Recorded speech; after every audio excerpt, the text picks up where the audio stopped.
नमस्कार दोस्तों, अब अपन बात करते हैं क्वेश्चन नंबर 21 पर।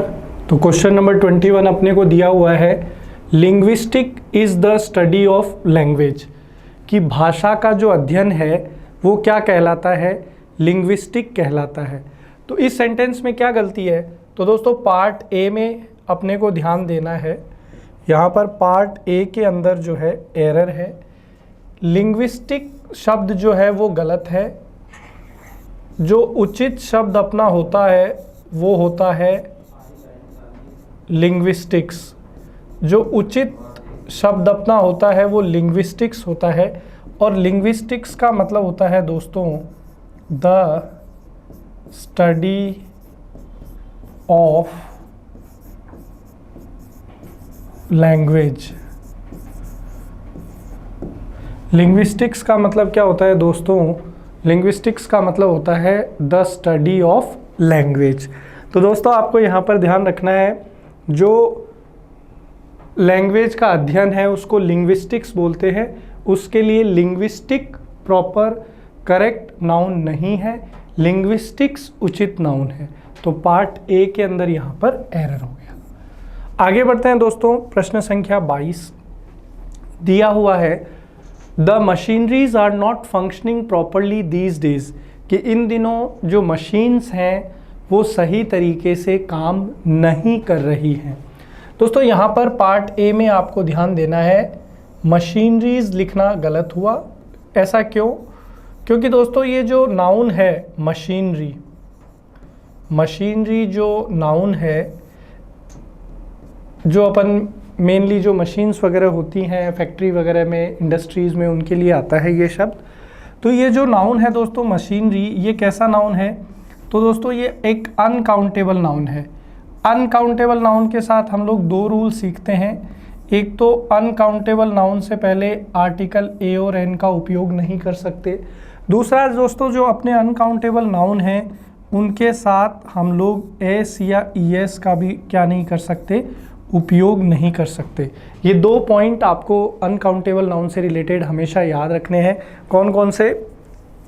एक तो अनकाउंटेबल नाउन से पहले ए और एन लगाना संभव नहीं है। दूसरा, अनकाउंटेबल नाउन के साथ हम लोग एस या ई एस का उपयोग नहीं कर सकते। तो इसलिए दोस्तों यहाँ मशीनरीज की जगह मशीनरी आएगा। सेंटेंस के कौन से पार्ट में एरर है? पार्ट ए में।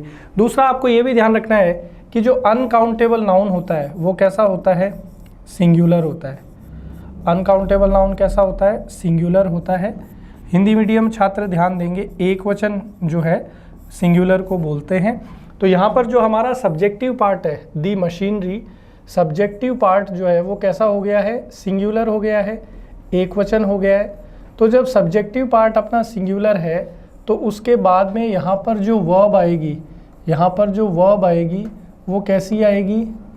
तो हमारी यहाँ पर जो वर्ब आएगी वो भी कैसी आएगी? सिंगुलर आएगी। तो यहाँ आर की जगह हमें किसका उपयोग करना पड़ेगा? इसका उपयोग करना पड़ेगा।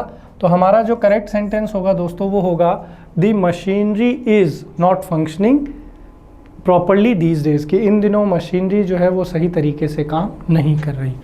आगे चलते हैं दोस्तों, अगला क्वेश्चन कह रहा है, the poetries of Rabindranath Tagore has been taught in the class, कि रविंद्रनाथ टैगोर की जो कविताएं हैं उनको क्लास में पढ़ाया जा चुका है। इस तरीके से वाक्य है। तो यहाँ पर दोस्तों इस तरीके का एक प्रश्न हम पहले भी कर चुके हैं, दोबारा मैं बता देता हूँ आपको। पोइट्री जो वर्ड है ना दोस्तों, पोइट्री ये एक अनकाउंटेबल नाउन है। और अनकाउंटेबल नाउन के साथ आपको पॉइंट ध्यान रखने हैं कि अनकाउंटेबल नाउन के साथ एक तो हम लोग एस या ई एस का उपयोग नहीं कर सकते। दूसरा, अनकाउंटेबल नाउन के साथ आर्टिकल ए और एन का प्रयोग नहीं कर सकते। तीसरा है कि अनकाउंटेबल नाउन जो है वो हमेशा कैसा होता है? सिंगुलर होता है। तो जब भी अनकाउंटेबल नाउन आपका सेंटेंस में सब्जेक्ट बनेगा तो उसके साथ आपको किस प्रकार की वर्ब का उपयोग करना है? तो आप बोलेंगे कि सर उसके साथ हमें सिंगुलर वर्ब का यूज़ करना है, एक वचन क्रिया का यूज़ करना है। तो यहाँ पर पोएट्रीज लिखना सरासर गलत हो गया दोस्तों। अपने को क्या लिखना पड़ेगा? पोएट्री लिखना पड़ेगा। तो सेंटेंस के पार्ट ए में यहाँ पर एरर है। अब हम लोग आगे बढ़ते हैं दोस्तों, प्रश्न संख्या 24 कह रहा है on his way to the field Golu saw a flock of ships, कि जब गोलू जो है कहाँ जा रहा था, फील्ड की तरफ जा रहा था। फील्ड का मतलब यहाँ पर खेत है दोस्तों, कि जब गोलू जो है खेत की तरफ जा रहा था तब उसने एक फ्लोक का मतलब होता है झुंड या समूह, जानवरों के समूह या झुंड के लिए आता है। तो उसने एक झुंड या समूह देखा, किसका? शिप्स का। तो यहाँ पर दोस्तों आपको ध्यान देना है कि ये जो वर्ड है शीप, वर्ड है शीप, जिसका मतलब होता है भेड़। एक अपने पास नाउन और होता है दोस्तों शिप, SHIP। इस शिप का अर्थ होता है पानी का जहाज। अब दोस्तों अगर अपन इस वाले शिप की बात करें तो ये वाला जो है, ये दोनों वैसे आपके क्या हो गए? होमोनिम हो गए। होमोनिम मतलब कि जिनकी प्रोनाउंसिएशन सेम है लेकिन स्पेलिंग और मीनिंग डिफरेंट है। तो ये वाला जो शिप है दोस्तों पानी का जहाज, अगर इसका आपको प्लूरल चाहिए तो इसका प्लूरल क्या बन जाएगा? इस शिप में अपन क्या लगा देंगे? S लगा देंगे। लेकिन ये वाला जो शिप है भेड़, ये इसको अगर आप सिंगुलर में यूज़ करें तो भी सेम रहेगा और प्लूरल में यूज़ करें तो भी क्या रहेगा? शिप ही रहेगा। तो ये सिंगुलर और प्लूरल दोनों में सेम रहता है, S या ES इसमें लगाने की ज़रूरत नहीं है। सिंगुलर की तरह यूज़ करेंगे तो भी शिप होगा, प्लूरल की तरह यूज़ करेंगे तो भी शिप होगा। तो सेंटेंस में यहीं पे एरर है, इस शिप्स की जगह सही वर्ड क्या आ जाएगा? ये वाला आ जाएगा। सेंटेंस के कौन से पार्ट में एरर है दोस्तों? पार्ट डी में यहाँ पर एरर है। प्रश्न संख्या 25 देखिए दोस्तों, कह रहा है Arabian Nights are collection of very interesting episodes of adventure, कि अरेबियन नाइट्स जो है वो एक बेसिकली पुस्तक है और उसके अंदर कलेक्शन है, समूह है वो किसका? वेरी इंटरेस्टिंग एपिसोड्स, उसमें बहुत ही रोचक जो है एपिसोड्स दिए गए हैं एडवेंचर के। एडवेंचर मतलब जिसमें अपन नई नई चीज़ों का एक्सपीरियंस करें, नई नई चीज़ों को अनुभव करें। तो यहाँ पर दोस्तों क्या गड़बड़ है? अरेबियन नाइट्स जो है ये बेसिकली एक पुस्तक का नाम है। ये किसका नाम है? पुस्तक का, नेम ऑफ अ बुक। और दोस्तों एक पुस्तक का नाम है, पुस्तक है, तो बेसिकली ये कैसी है? सिंगुलर है। अब यहाँ पे बहुत सारे लोग क्या गलती कर देते हैं, यहाँ नाइट्स में S लगा हुआ है तो उन्हें लगता है कि यार कोई प्लूरल चीज़ है और वो R को ठीक मान लेते हैं, लेकिन ऐसा नहीं है। ये एक पुस्तक का नाम है जो कि सिंगुलर है। तो according to subject verb agreement, अब यहाँ पे इस सेंटेंस में जो नाउन अरेबियन नाइट्स है, इस सेंटेंस में जो नाउन है वो है अरेबियन नाइट्स और वो हमारा क्या बना हुआ है? सब्जेक्ट बना हुआ है। और आप जानते ही हैं कि नाउन और प्रोनाउन जो है उनको सेंटेंस में सब्जेक्ट की तरह इस्तेमाल करते हैं। तो यहाँ पर हमारा जो सब्जेक्ट है वो कैसा है? सिंगुलर।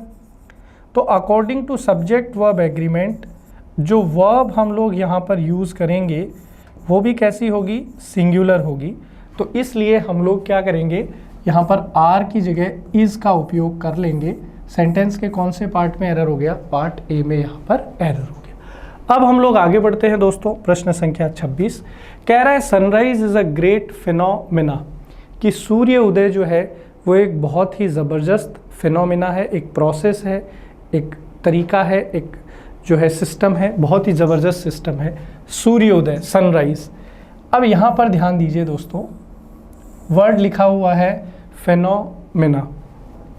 दोस्तों एक वर्ड होता है हमारे पास फेनोमेनन और एक वर्ड है दोस्तों हमारे पास फेनोमेना। दोस्तों ये वाला जो वर्ड है फेनोमेनन, ये क्या है? सिंगुलर है। हिंदी मीडियम छात्र, एक वचन। और ये जो वर्ड है दोस्तों फिनोमिना, ये क्या है? प्लूरल है, बहुवचन है। अब यहाँ पर जैसे अगर मैं लिख देता सनराइज एंड सनसेट, अगर यहाँ पर ऐसे आ जाता कि सनराइज एंड सनसेट और फिर इधर मैं कर देता आर, तब तो आपका ये फिनोमिना जस्टिफाइड हो जाता, क्योंकि फिनोमिना प्लूरल है। लेकिन चूंकि यहाँ पर केवल और केवल किसकी बात हो रही है, केवल और केवल सनराइज की बात हो रही है, तो हमारा जो सब्जेक्ट है वो कैसा है, सिंगुलर है। और इसी कारण यहाँ पर आपको इज भी नज़र आ रहा है। तो यहाँ पर फिर हम लोग प्लूरल का इस्तेमाल कैसे कर सकते हैं, यहाँ पर भी अपने को सिंगुलर ही लिखना पड़ेगा। तो यहाँ पर फिनोमिना की जगह क्या आ जाएगा, फेनोमेनन आ जाएगा। क्या आ जाएगा, फेनोमेनन। तो यहाँ पर सेंटेंस के कौन से पार्ट में एरर हो गया दोस्तों, पार्ट डी में यहाँ पर एरर हो गया। ठीक है, चलिए आगे चलते हैं। प्रश्न संख्या 27 कह रहा है success in money making is not always a good criteria of real success in life. कि सफलता को अगर केवल इस पैमाने पे आंका जाए कि कौन कितना ज़्यादा धन कमाता है या कौन कितना ज़्यादा पैसा कमाता है, केवल उस आधार पर सफलता को मापा जाए, तो वो सफलता को मापने का सही मापदंड नहीं है। ये वाक्य का अर्थ है। अब यहाँ पर देखिए दोस्तों, कह रहा है सक्सेस इन मनी मेकिंग, ये हमारा क्या है, सब्जेक्ट है। और इसीलिए यहाँ पे आपको वर्ब भी कैसी नज़र आ रही है, singular. According to subject verb agreement, subject is singular then verb is also singular, and if subject is plural verb must be plural. अब प्रॉब्लम क्या है यहाँ पर वो देखिए, यहाँ लिखा हुआ है गुड क्राइटेरिया। दोस्तों दो वर्ड होते हैं हमारे पास, ये है क्राइटेरियो और एक है क्राइटेरिया। दोस्तों ये बेसिकली आप जानते हैं कि अंग्रेज़ी जो है ओरिजिनल नहीं है, इसमें बहुत सारे शब्द हमने लैटिन भाषा से लिए हैं, बहुत सारे ग्रीक भाषा से लिए हैं। तो ये वैसा ही कोई एक वर्ड है क्राइटेरियो। इसका मतलब होता है दोस्तों मापदंड। क्या मतलब होता है, मापदंड। तो ये जो वर्ड है क्राइटेरियो दोस्तों, ये बेसिकली सिंगुलर है। और अगर आप इसका प्लूरल फॉर्म बनाना चाहते हैं, मीनिंग सेम है, बट इसका जो प्लूरल फॉर्म है वो है क्राइटेरिया। अब यहाँ पर अपन ने सब्जेक्टिव पार्ट सिंगुलर रखा है, तो यहाँ पर भी हमें सिंगुलर फॉर्म में ही नाउन रखना पड़ेगा उसको रिप्रेजेंट करने के लिए। तो यहाँ पर क्राइटेरिया की जगह सिंगुलर नाउन आ जाएगा, क्राइटेरियो। अगर वहाँ पर एक और सब्जेक्ट होता तो फिर हमारा जो क्राइटेरिया है वो जस्टिफाइड हो जाता। तो यहाँ पर सेंटेंस के कौन से पार्ट में एरर है, पार्ट सी में एरर है। आगे बढ़ते हैं। प्रश्न संख्या 28 कह रहा है some teachers find it difficult to keep orders in their classes.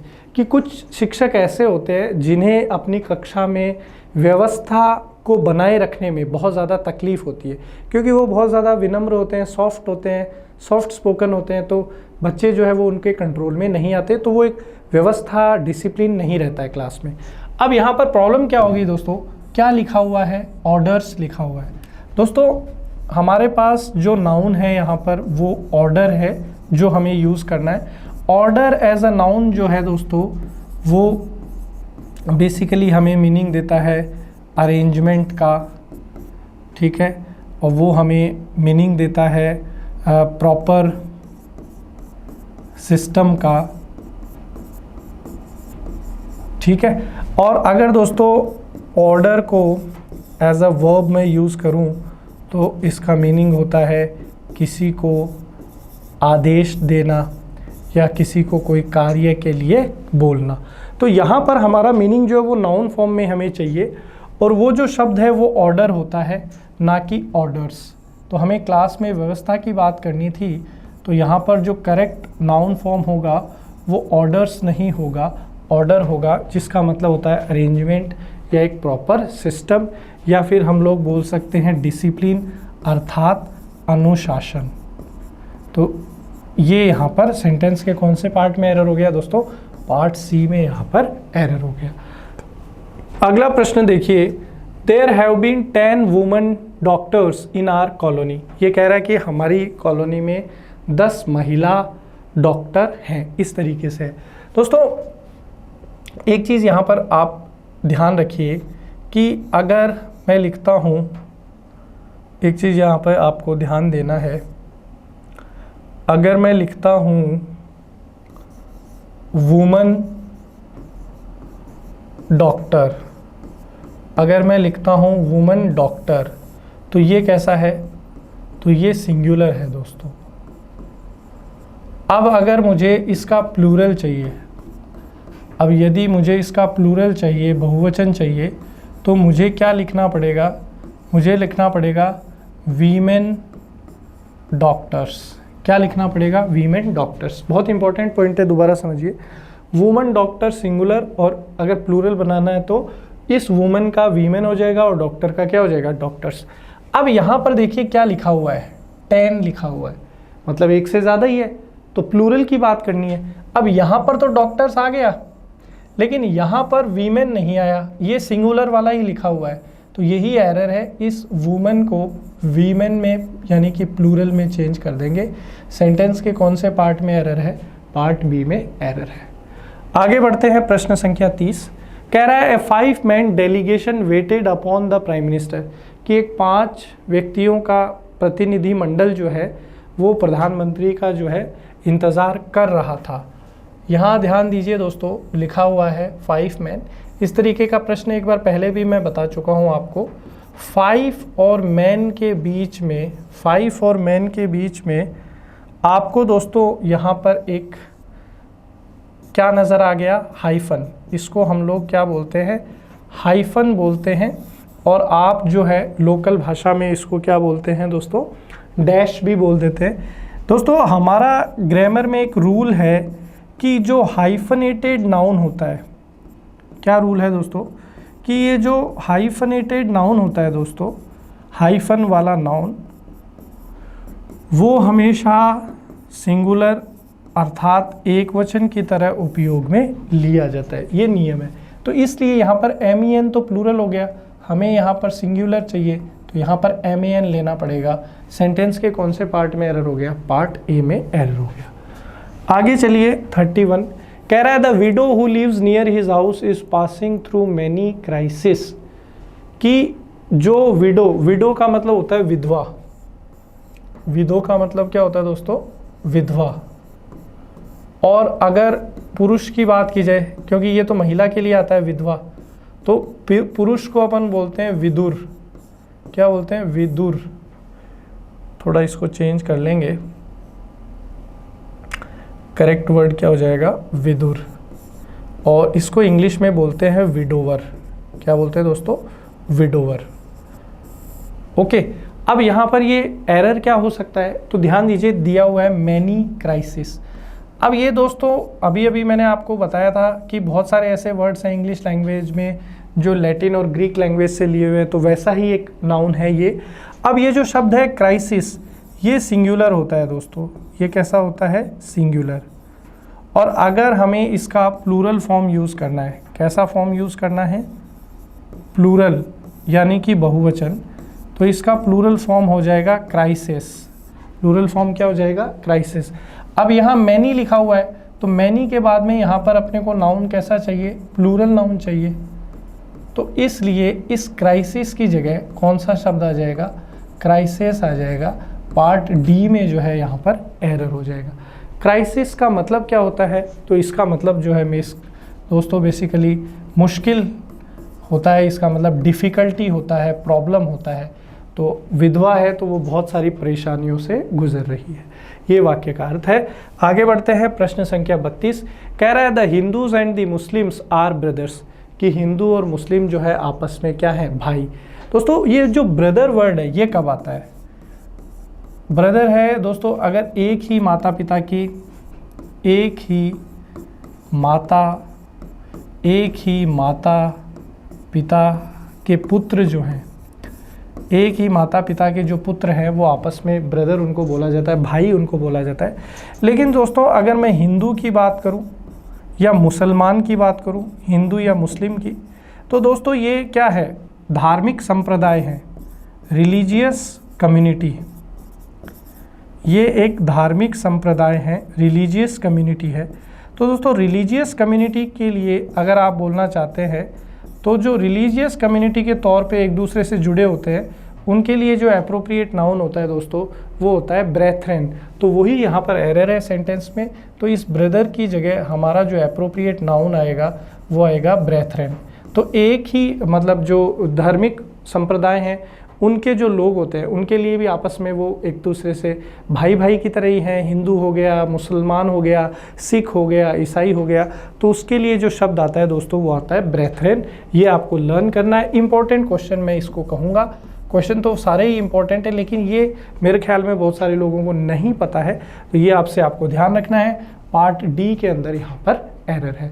आगे बढ़ते हैं दोस्तों, प्रश्न संख्या 33 कह रहा है Deepak has 4 man servants whereas Alok has got only 1 women servant.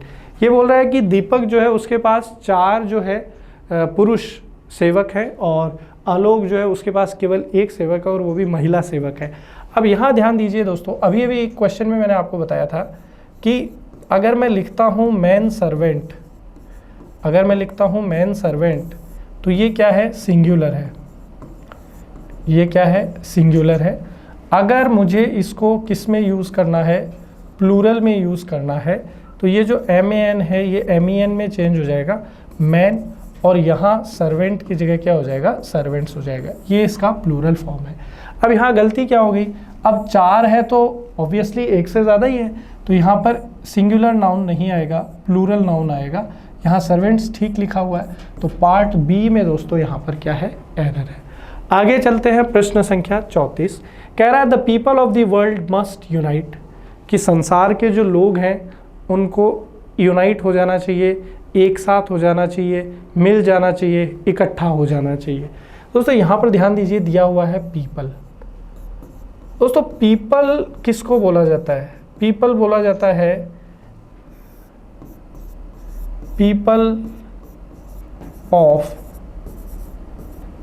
People किसको बोला जाता है दोस्तों, तो पीपल अपन बोलेंगे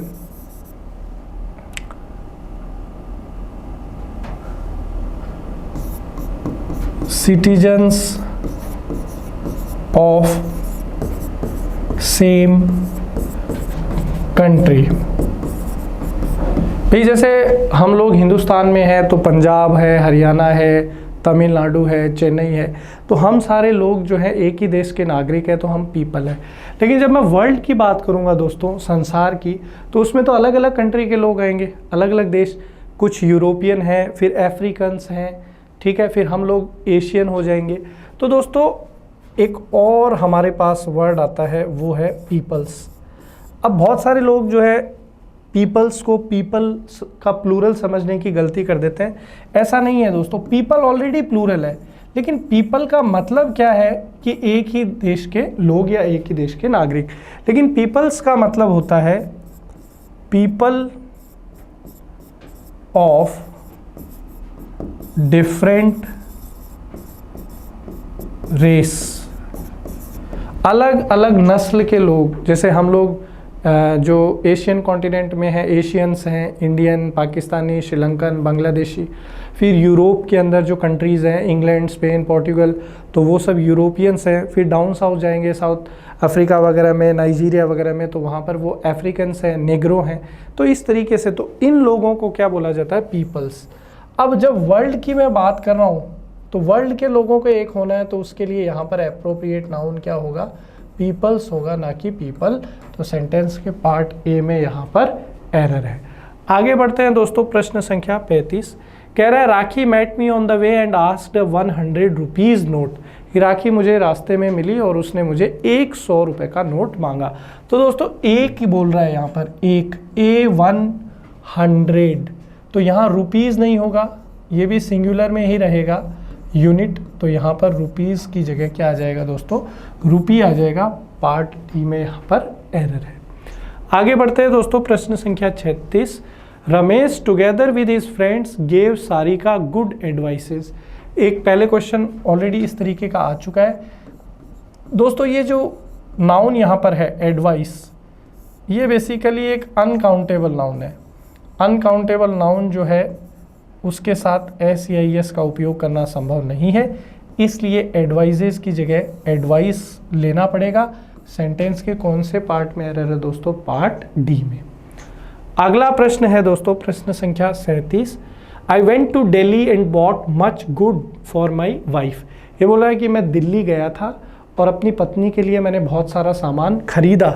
तो देखो यहाँ पर लिखा हुआ है मच गुड, तो वो सामान खरीद के लाया है दोस्तों। गुड तो एडजेक्टिव है, गुड का मतलब होता है अच्छा, और ये जो मच है ये खुद एक एडजेक्टिव है जो कि अनकाउंटेबल नाउन के लिए लगाया जाता है। तो एक एडजेक्टिव दूसरे एडजेक्टिव के लिए तो नहीं आएगा। अब सामान के लिए जो एप्रोप्रिएट वर्ड है वो है गुड्स, और गुड्स जो है काउंटेबल प्लूरल है, तो एडजेक्टिव भी क्या लगाएंगे, मैनी। तो यही हमारा यहाँ पर करेक्शन है। करेक्ट सेंटेंस हो जाएगा went to Delhi and bought many goods for my wife, कि मैं दिल्ली गया था और अपनी वाइफ के लिए बहुत सारा सामान जो है खरीद कर लाया था। पार्ट सी में यहाँ पर दोस्तों क्या है, एरर है। आगे बढ़ते हैं दोस्तों, प्रश्न संख्या 38 कह रहा है द ग्रेट आर्टिस्ट वो surrounded by his usual crowd of hanger ons, कि जो महान कलाकार था वो हर बार की तरह अपने हैंगर ऑन्स से जो है घिरा हुआ था। दोस्तों जो वर्ड है ओरिजिनल वो है हमारे पास हैंगर ऑन। अब ये हैंगर ऑन होता क्या है, हैंगर ऑन होता है दोस्तों वो लोग जो किसी लोकप्रिय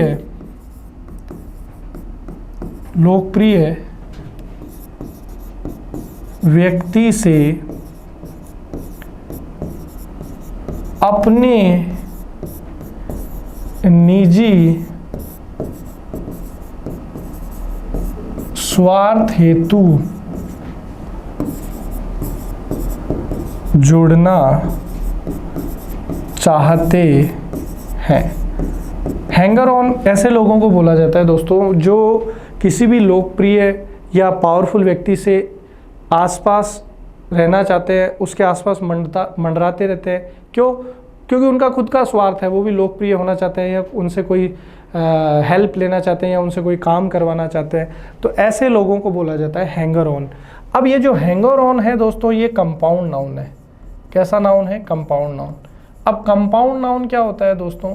तो कंपाउंड नाउन एक और दो, यहाँ कितने शब्द नजर आ रहे हैं? दो। तो दो या दो से अधिक शब्दों से जुड़ के एक नाउन जो बनता है उसको कंपाउंड नाउन बोलते हैं। अब कंपाउंड नाउन में ये हैंगर ऑन जो यहाँ पर लिखा हुआ है ये कैसा है? सिंगुलर है। तो अब हमें इसका क्या चाहिए? तो हमें इसका प्लूरल चाहिए।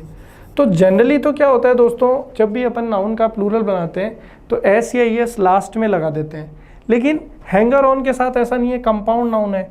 तो कंपाउंड नाउन का जब प्लूरल बनता है तो एस या एस फर्स्ट वर्ड के साथ लगता है। तो हैंगर ऑन का प्लूरल होगा हैंगर्स ऑन। ठीक है, ये आपका जो है करेक्ट वर्ड यहाँ पर होगा नाउन। तो हैंगर्स ऑन नहीं होगा, हैंगर्स ऑन होगा।